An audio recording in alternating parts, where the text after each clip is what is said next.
The old economy. It was built for the old world.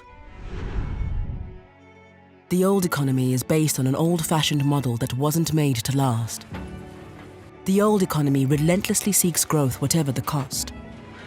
The old economy will eventually die. But the old economy is in transition to the next economy.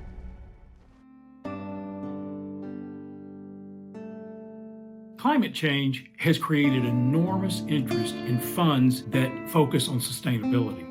It's a great feeling to know that your savings are helping the environment, except they're probably not in the way you think they are.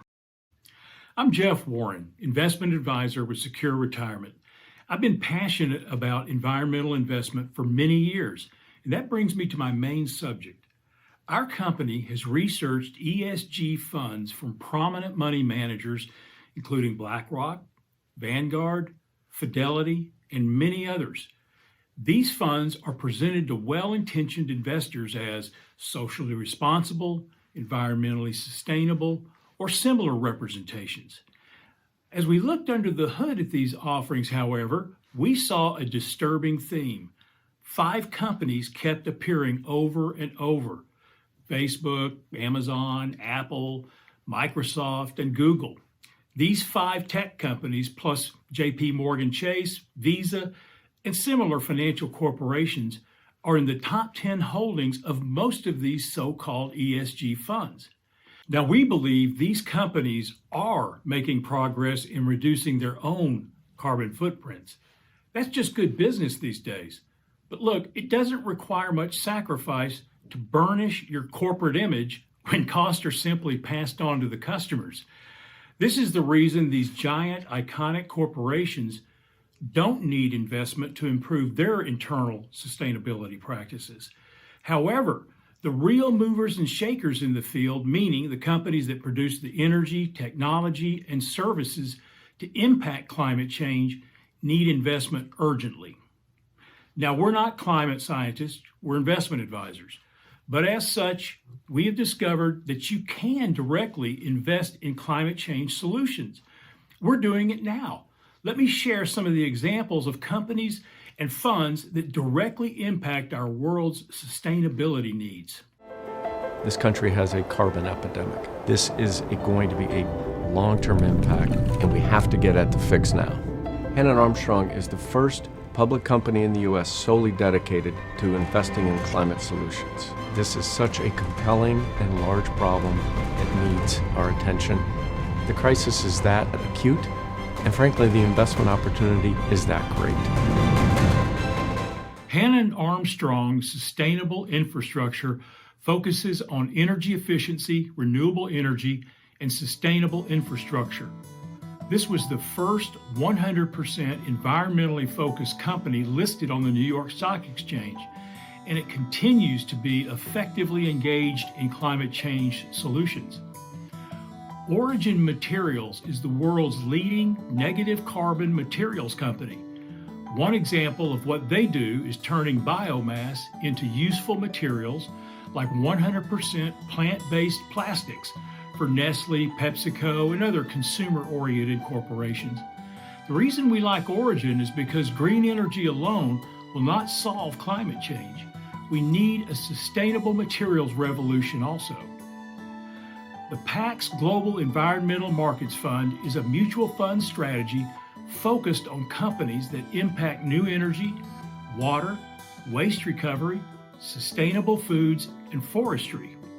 They began requiring ESG standards for mutual funds over 50 years ago. We have a lot of value at risk, a lot of assets at risk. We can't predict when it will happen. You have to be prepared for it to happen and to price those risks accurately in order to invest in a way that protects you, that is resilient to those risks. We are facing a world that has a lot more potential for conflict in it, and that is never good for financial markets either, much less for people. It's very important if we're going to address climate change that we don't sit back and think government's going to do all the work for us. In fact, in many parts of the globe, government's not doing enough. So it's imperative that business corporations and capital markets be part of the solution. We think investors can profit from investing in those businesses.